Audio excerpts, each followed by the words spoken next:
So hello everyone, welcome to my channel. तो इससे पहले मैंने एक वीडियो बनाया था क्वाड्रिलेटरल, रेक्टेंगल और पैरेललोग्राम के बीच में। उसमें उन तीनों में क्या डिफरेंस होता है और वो मैंने बहुत बारीकी से बताया था आपको। अगर आपने वो नहीं देखा तो उसका लिंक मैं दे दूंगा, आप चाहे तो चेकआउट कर सकते हैं। और आज के वीडियो में बताने वाला हूँ कि रोम्बस और स्क्वायर ये दोनों एक जैसे ही है, पर इसमें एक छोटा सा डिफरेंस होता है। इन दोनों को कैसे अलग कर सकते हैं और इनके बीच का जो की डिफरेंस है उसके बारे में मैं आज बात करने वाला हूँ। और रोम्बस और स्क्वायर के बारे में भी बात करूँगा कि वो ओवरऑल दोनों कैसे होते हैं, उनको हम कैसे पहचान सकते हैं। तो इससे पहले अगर आप नए हैं तो चैनल को सब्सक्राइब कर सकते हैं, वीडियो पसंद है वीडियो को लाइक भी कर सकते हैं। सो हम बिना कोई टाइम वेस्ट किए शुरू करते हैं कि रोम्बस होता क्या है। तो मैंने आपको पहले वीडियो में बताया था कि पैरेललोग्राम के बारे में। पैरेललोग्राम कैसा होता है, फॉर एग्जांपल ऐसा कोई फिगर दिया हुआ है तो इसे हम पैरेललोग्राम कहेंगे। इसमें क्या होगा, ये दोनों साइड और ये दोनों साइड सेम होगी, बीबी और ये दोनों साइड सेम होगी, ठीक है, पैरेलल। तो ये होता है पैरेललोग्राम, ठीक है। तो रोम्बस, अगर मैं रोम्बस के बारे में बात करूँ तो रोम्बस एक पैरेललोग्राम ही है, ये बात आप याद रखना।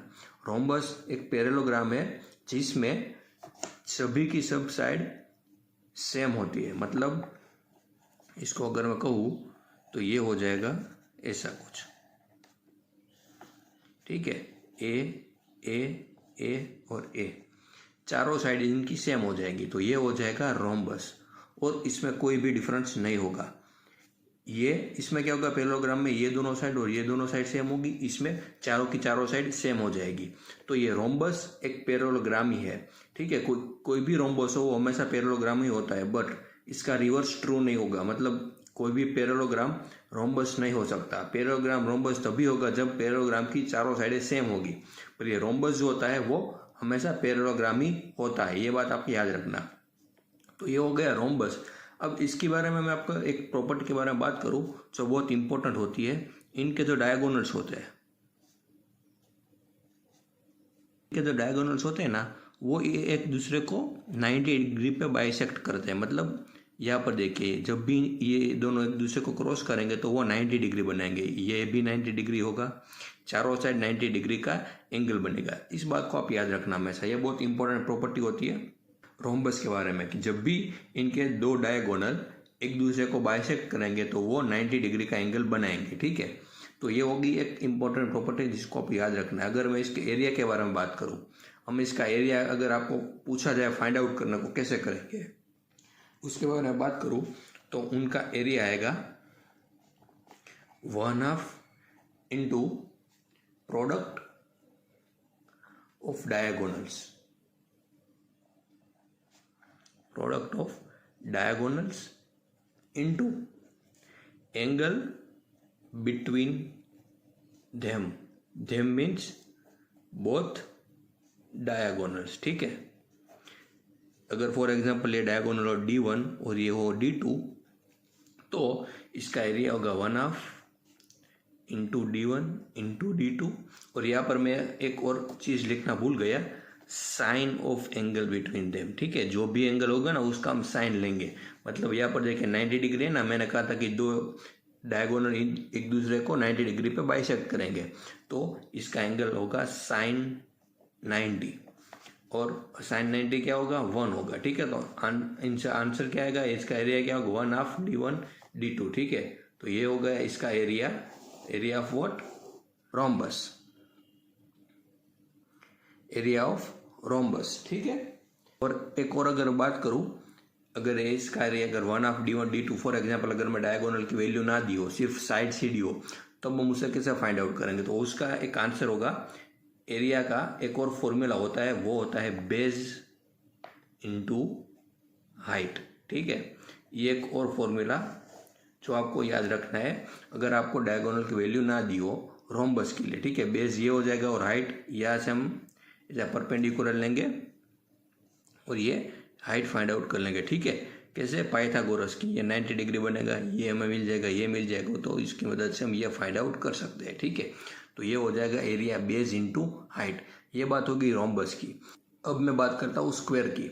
स्क्वायर और रोम्बस अगर आप स्क्वायर अभी मैं बताऊंगा तब आप देखेंगे तो दोनों एक बिल्कुल सेम होते हैं, सिर्फ एक ही डिफरेंस है जो दोनों को अलग करते हैं। तो वो क्या होता है वो मैं आपको आगे बताता हूँ। तो अगर मैं स्क्वायर के बारे में बात करूँ तो स्क्वायर में क्या होगा, वो एक रेक्टेंगल होगा। स्क्वायर एक रेक्टेंगल होगा जिसका सब एंगल 90 डिग्री होगा और सब साइड्स इक्वल होगी। रेक्टेंगल में क्या होता है, अपोजिट साइड इक्वल होती है, ठीक है। पर यहाँ पर क्या होगा, सब साइड सेम होगी, तो ये हो जाएगा स्क्वायर। अब देखिए रोम्बस में क्या था, रोम्बस में तो यही था, सब साइड सेम थी पर उसमें सब एंगल 90 डिग्री नहीं होते थे, ठीक है। उसमें कोई भी एंगल हो सकता है, 90 डिग्री नहीं हो सकता। रोम्बस में जब भी 90 डिग्री आएगा तो वो बन जाएगा स्क्वायर। इतना ही डिफरेंस है और कोई डिफरेंस नहीं है। अगर आपको पूछा जाए स्क्वायर और रोम्बस में डिफरेंस क्या है, तो स्क्वायर और रोम्बस में सब साइड सेम होगी, वो तो सेम होगा, पर स्क्वायर में सब एंगल 90 डिग्री हो जाएंगे, रोम्बस में 90 डिग्री नहीं होंगे, ठीक है। तो ये हो जाएगा स्क्वायर।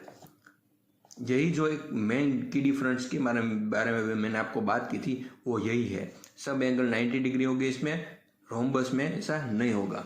अगर मैं इसके भी एरिया के बारे में बात करूं तो इसमें वही होगा 1/2 इंटू डायगोनल D1 और D2। पर यहाँ पर देखेंगे आप कि स्क्वायर में हमेशा डायगोनल की वैल्यू सेम होती है, ठीक है। D1 भी D ही होगा और ये D2 भी D ही होगा, क्योंकि यहाँ पर दोनों चारों साइड सेम होगी, इसकी वजह से इन दोनों का डायगोनल की वैल्यू भी सेम होगी, ठीक है। 1/2 इंटू D तो क्या होगा 1/2 इंटू D स्क्वायर, ठीक है। तो ये हो जाए इसका एरिया।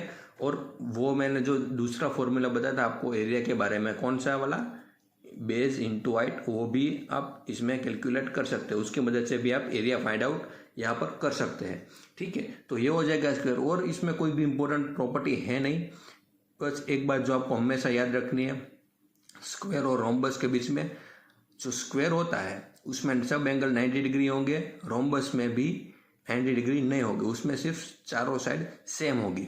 तो स्क्वायर एक रोम्बस है, ठीक है। इस बात को याद रखना, स्क्वायर हमेशा रोम्बस होता है, पर रोम्बस स्क्वायर हो भी सकता है और नहीं भी हो सकता। ऐसा क्यों, क्योंकि रोम्बस होने के लिए सिर्फ एक ही कंडीशन सेटिस्फाई होनी चाहिए, वो चारों साइड सेम होनी चाहिए।